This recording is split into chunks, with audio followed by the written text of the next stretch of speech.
Hey guys, what's going on? And welcome back to the Bradford Save, where we are towards the tail end of January, but transfers have been made already. Just quick note of the outs. Colville, doesn't matter, you've not seen him in about 2 years, he's gone on loan. And then probably the more important one is Jamie Dunk here.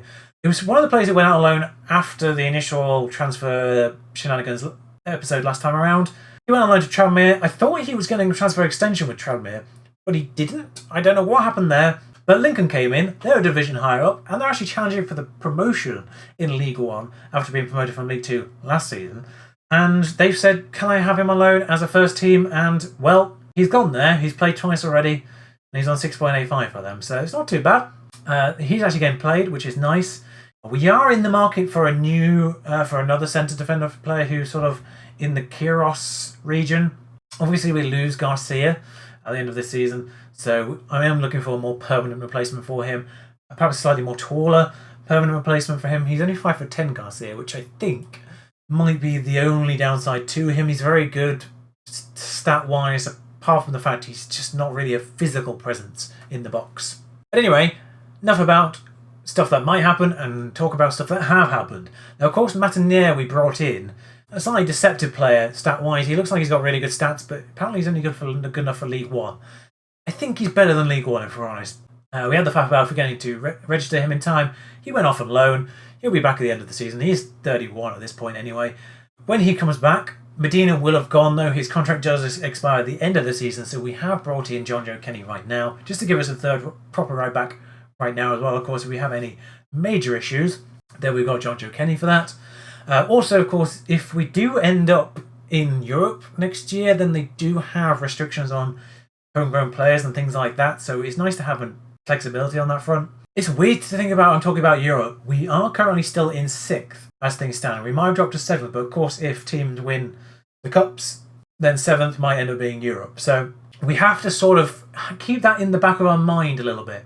So we brought him in for, I think, £500,000. It was barely nothing. We're essentially just cleaning out Everton's backup players and making them our backup players.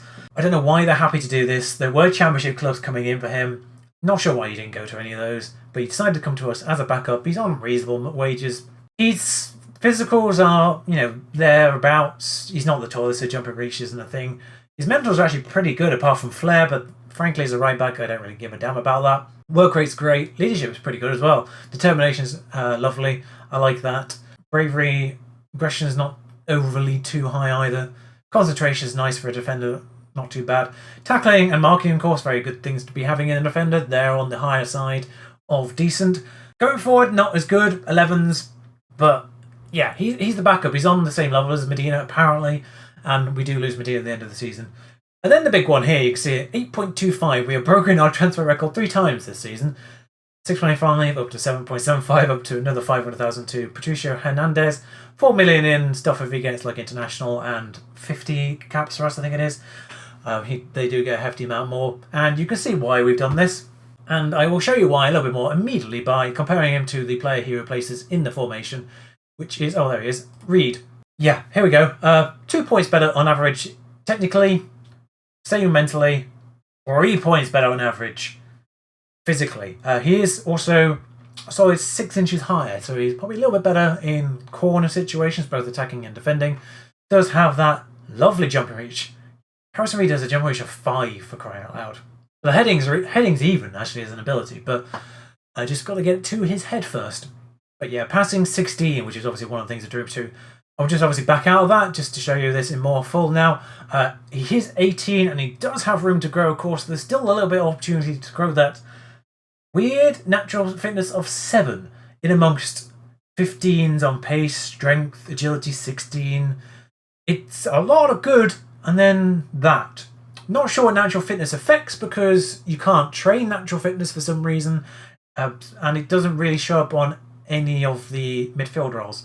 Now, he will primarily be in our box-to-box midfielder. Obviously, we can utilise him in that Mazzala role if necessary, but he has 13 in all of those ones here, 13 in the tackling, and 16 in the passing. So he's very decent in most things and excellent in passing. And like I said, he's a massive bonus on every other sort of midfielder we've got right now.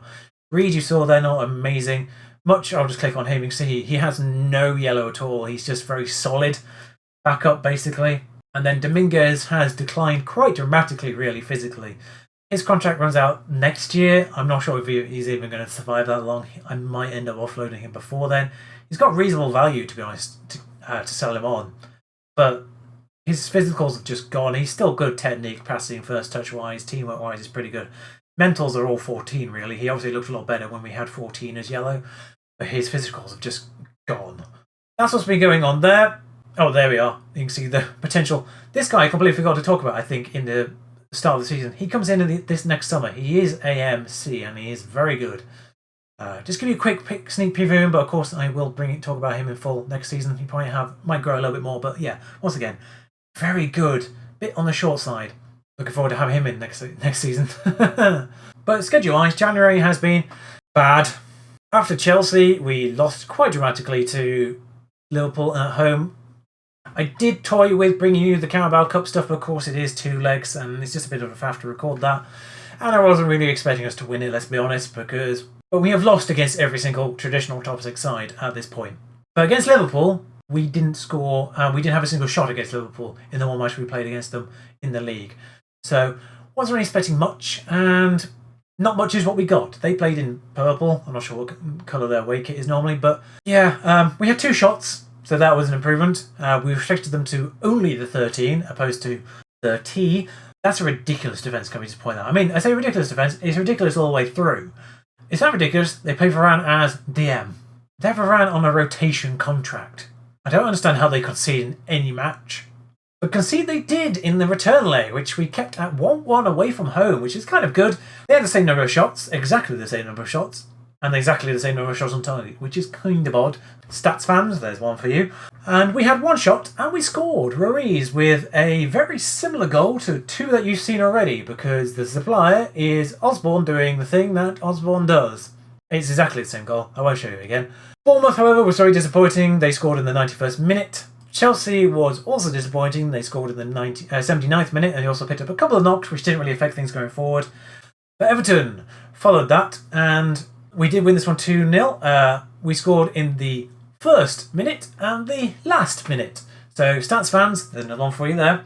Well, we did lose text for 6 to 8 weeks, so that victory at long last did come at a cost. Next up is Man City, who they're second with the game in hand and much better goal difference. So if they of course win the game in hand, which I think probably is this one, then they go back top. And Liverpool have lost 1 game. I'm just going to leave that statistic with you folks, for we do have another problem when we face Manchester City, and that is, of course, Garcia is on loan from them, so he can't play. Which does mean we do play Kyrgios in this one. He's not a bad backup by any means whatsoever.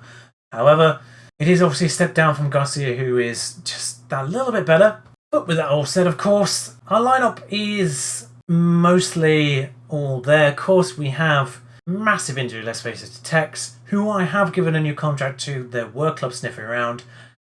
So rather than delay it 6 months, because he was only going to sign a new contract in the summer anyway, because he had 18 months left on his original contract, so it would have been a job for the summer regardless. I've just bumped it up 6 months to make sure no one really goes for him now. However, our lineup is as follows: Raya, Osborne, Pereira, Kyrgios, Lam. Lam's back, of course. That's another great thing that's happened right now. Ferreira in the defensive midfielder role, Martin and Hernandez in the middle, and then Willock and Lopez on the right-hand side. I've switched the formation up a little bit. But yeah, I've switched everything up a little bit. I sort of looked around online, maybe to see if I can find a formation that would work a little bit better against these better clubs. And I've sort of taken a little bit of feedback, a little bit of research, and shifted everything around a little bit. Not drastically. The formation itself has not changed. We've just changed a few little positions over. We were playing away from home, but I'm not going fully defensive, as my club really want me to. I think it's like, you should be playing very defensive. But of course, as soon as you try and do that, I feel like you just get walked over. And, well, they're not holding back, are they? Schick and Gabriel Jesus up front. Of course, Sergio Aguero has moved on at this point. It says a lot when you can keep Sterling on the bench. Let's go cause an upset. Didn't work. We're away from home, so I'll give them passionate. And that does seem to do the job for the most part. Off we pop. No idea why we're not playing in our home kit. It doesn't clash in the slightest. However, in fact, I think this kit really looks a little bit closer to theirs. But we are in the double greys, and they are, of course, in their blue and whites, and they've had a shot on us already, and I thought that might have been a highlight for us very briefly until we got dispossessed. However, we have reclaimed possession. That was... What on earth? This... Good job, Rhea. This is Manchester City. If we could avoid doing things like that and gifting them a goal that they don't really need to be gifted, that would be lovely. Make them work for it, please. That was literally the only highlight of the half. But somehow we are out-possessing Manchester City at Manchester City. We've had more shots against Man City in this one game than we've had against Liverpool combined in all 3 matches. Just give them a nice team talk, get motivated for the most part. And a highlight here. Seemingly for them, Foden's been booked, but Sane's through. Oh, God. It was a very quick highlight. I was almost expecting it for us to get the possession off them there. Highlights usually take a little bit longer than that. But this is just so easy. So easy. Chad Lamb does not track Sane. I mean, in fairness, that's Sane versus Lamb. It's not really that fair as a matchup, but we're not really out of this, though. That's the bizarre thing. Just going to bring Gribbin in there. I'm reluctant to bring Hernandez out of this. He's been booked and his rating's not that great. I'm half tempted to go positive at one point here. They've got a corner and a highlight. Oh, never mind. That's 2. We have conceded a fair amount of goals from corners recently. That should have never gone to De Bruyne there in the middle. Oh, here they come again, but Ferreira's nabbed that. Might have made a change there. What? Wait, what happened there? The ball was with Hernandez, not Ferreira. Sorry, the ball was with Ferreira, not Hernandez. We don't really do anything here, I don't think. We'll just freshen that up in the middle. Sorry, I just need to see this red card right now. Oh, okay, fair enough. Yep, that's absolutely fair. And it's also 3-0. That was a shame, we were really in that for quite a while. And we'll do the very rare thing of going defensive. But, yeah, I mean, we can't really do much right now because that's pinged off. That's nearly 4. It's gone back in the box, let's be honest. It could go... Oh, we could get a break here if Gribbin... The worst part of it is we weren't really out of that. The worst part of it is, actually, the fact that we don't have Hernandez for the next match. Yeah. I'm not mad with it. I'm mad at Hernandez, but I'm not mad with it in general. Transfer deadline to get through. Obviously, depending on how much transfer deadline stuff there is, we'll see if Watford is a thing that happens. Welcome back. The transfer day has concluded. We are on the brink of the Watford match. Just bring you the comings and goings of the transfer deadline day itself. Now, one outgoing, you can see there, Igor Medina's gone. He had 6 months left on his contract, as I mentioned previously, so he's gone, and it leaves me in exactly the same right-back position I was in before this transfer window. Annoying, but at least I got money for a player who was leaving in the summer for free. Delps's gone on loan. You've not seen him in about a year and a half. The fact he's gone on loan to Oldham kind of says everything about the quality. Talked about defenders coming in. The defender I had the bid in for at the time did end up going to Chelsea. I kind of feared it was going to happen. There was a few big clubs in the mix on that one. He's been loaned out to Crystal Palace and he's missed a penalty already. So, wild times for him. However, we have brought in essentially our second choice in that one. A slightly older choice. He's almost essentially the upgrade on Simone Grippo at this stage. Very excellent physical, 6'3", jumping reach 17, heading 15. It does remind me of Saris and the Grippo, of course, in that sense of having excellent heading ability. Marking and tackling both 13, positioning is 14 as well. Concentration is pretty nice as well. So, a lot of reasonable stats, and most of all, whilst 25, he could improve in the future. Potential ability is still there. He's 25, but obviously the peak years for a defender are the tail end of the 20s, pretty much, early 30s. So he's just moving into that period right now. He's essentially replacing Garcia maybe in that role. I might actually start starting him as well. He's not really been played by mains a lot, which is a bit of a shame because he's definitely got a lot of ability and he's that big physical presence that I was talking about. 6'3", big physical presence. Positioning is great, determination is great, all the physicals are great. Reasonable speed for a tall guy. And not horrible passing and technique for ball playing purposes either. I'm sorry, I nearly went straight past the other loan signing. Just brought in another loan signing because I thought we were about to sell Dominguez, but we didn't in the end. Upgrade on Martin for the time being. Obviously, Martin is a player that we're trying to develop. Nowhere near the quality of this guy just yet, so brought in this guy. Some great physicals there, some great mentals there. Passing's 15. He's just as upgrading this Mazzala advanced playmaker. Just gives another option there that's better than the ones we have. I am paying his full wages for the half the season he's going to be with us. Essentially, he's just there whilst I look for more permanent replacements. Speaking of more permanent replacements, he comes straight into the role next to Martin instead, just because, of course, Hernandez got sent off last time round. So there we go. Easy swap straight off that back there.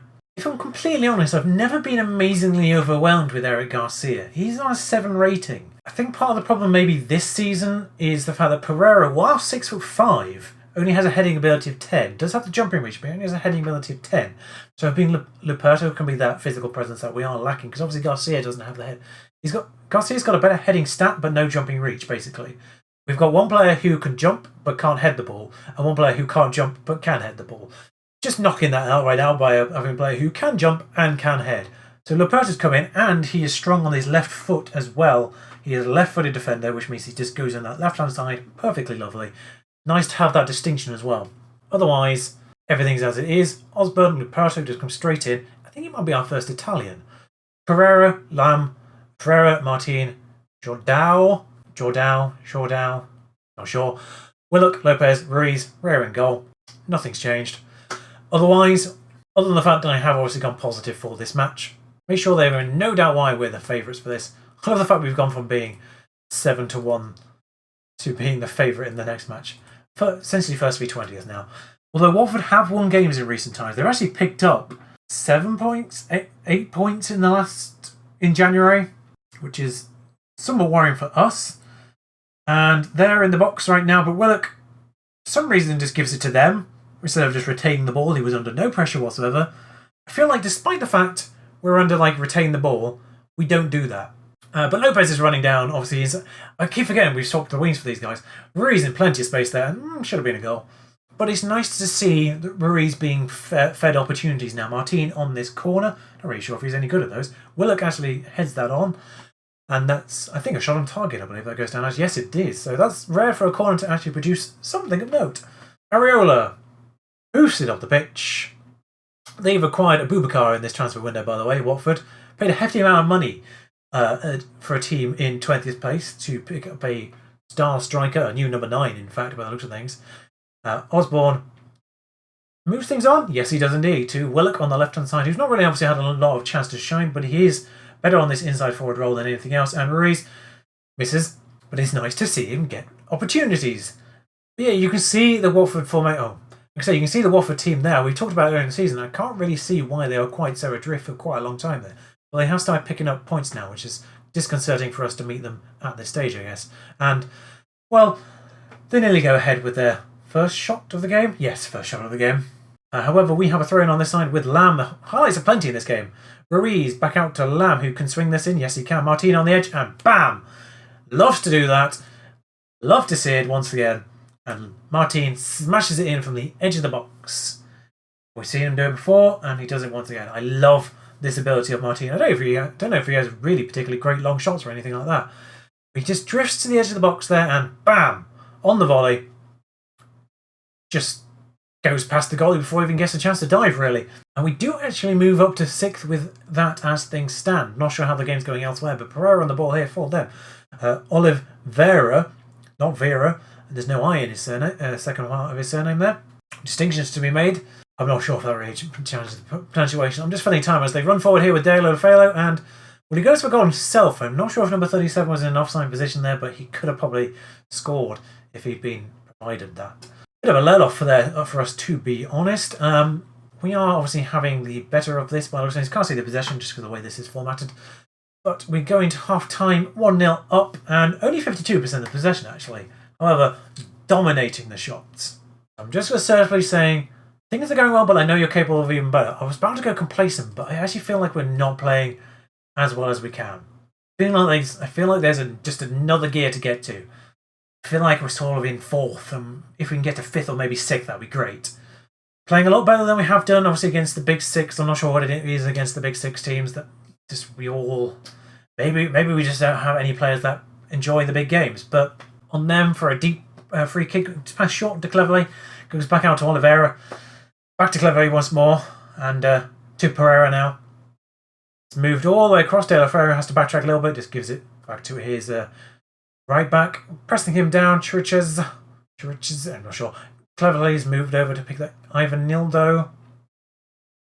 It's a very close name to being somewhat dodgy. Raya thankfully doesn't mess that up. Pereira now, we get to build from the back ourselves. Jordao on this. Not looking amazingly fit actually at this stage, 60 minutes in. But Ruiz moves forward with this and will shoot from range. Wasn't really expecting that to be the end of the highlight, if we're on it. Osborne on this side though. Ooh, Martin actually goes past his marker. Just bounds off number 7 there. Gets back to Ruiz. Martin actually passes it into the middle of the box. Jordao sees Martin early on and I was actually taken aback by that a little bit. Long shots galore. Glad I decided to bring you the second match. I'm not sure how we're doing time-wise on this. I imagine this is going to be a slightly long episode, but I'm feeling it's worth it now. The Man City match wasn't really rife with highlights. This one, however, is... Oh, they've just bought Abubakar transfer deadline day. He's just gone off injured and Pereira's has been given a straight red. Everything is kicking off for them right now. This has just imploded for Watford.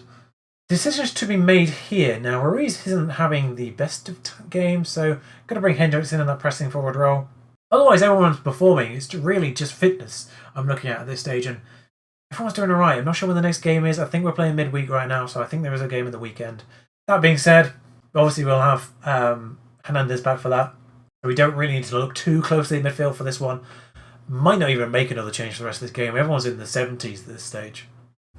Willock is probably the next best one for a change off right now. Luperto just picks it back up again, probably passes it back here to Ferrer. Yes, it does. Might just take him off for card's sake more than anything. Willock back to Jordao, who will go for it again. Yeah, so I think I'll just do that because he has been booked and we do have Oliveira on the bench. And otherwise, yeah, Willock's the least fit at this stage. Gribben shall make appearance for the last 10 minutes. They're deciding to play with nobody on the right-hand side of midfield now, because see how that works out for them. Could just try to counter that, but we'll just see this game out. I stayed on positive. Should have gone attacking, really. I like the fact that despite the fact this was, well, at the time, 7th versus 20th, Steve Bakari at Football 365 thought the most likely winners were Watford. Away from home. Sorry, they've only paid up 6 points. It's because, they've only paid up 7 points. It's because they had the point from the game as things stood at 0-0. Yeah, they've picked up 2 wins and a draw in January, Watford. So they've more than doubled their point total in this month alone. Played very well, don't get complacent. Pereira always gets confused by that. I'm not sure if it's just because he doesn't understand English yet. Might be just the reason. However, despite the fact, of course, we've won that match, Bournemouth and every team behind us do have a game in hand, but it's only Bournemouth that can really leapfrog us. Looking at the schedule, we are at that point in the season where the next matches are going to be the derby against Leeds and then Arsenal. Two more episodes this season. That said, we're on episode, I'm not sure what this is now, 33? I think it's episode 33. Yeah, just a quick thing to mention.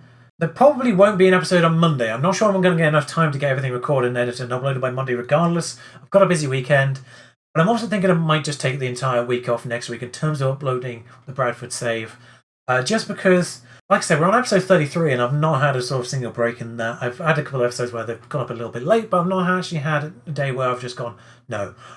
Just because I don't think anything's going to happen. I just don't think I'm going to get an episode up on Monday anyway. Might be a Wednesday and a Friday, but if you don't see an episode Wednesday and Friday, don't be surprised. I might just take a little bit of time, sort of create a week holiday, sort of as a week's holiday from uploading, essentially. I've done 10 weeks straight of this at this point. I don't want to get burnt out of this at all. I'm actually enjoying this point. I just want to maintain that enjoyment. Also, we had a fairly tough January, which has slightly taken the edge off things.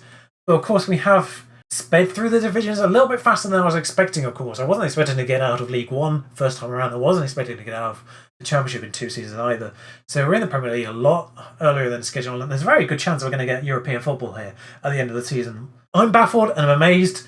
I'm loving every second of this at this point, and I want to continue loving every second of this. So I just want to obviously maintain my enjoyment by just taking a week off. So that when we do come back, of course, it will be that Leeds and Arsenal. So it's obviously a very big game to return to, the Leeds-Bradford derby. And at that stage, it could also mean a lot of things to go forward at that one on this stage. I think Leeds have got themselves in a decent position now. They're reasonably safe. But of course, it does affect our ability to maybe get European football. So I will bring you back for that one, maybe next Wednesday. But if not, I'll see you in a couple of weeks regardless. Thank you for this, and thank you for sticking through this probably quite long episode. Until next time, Ta-ra.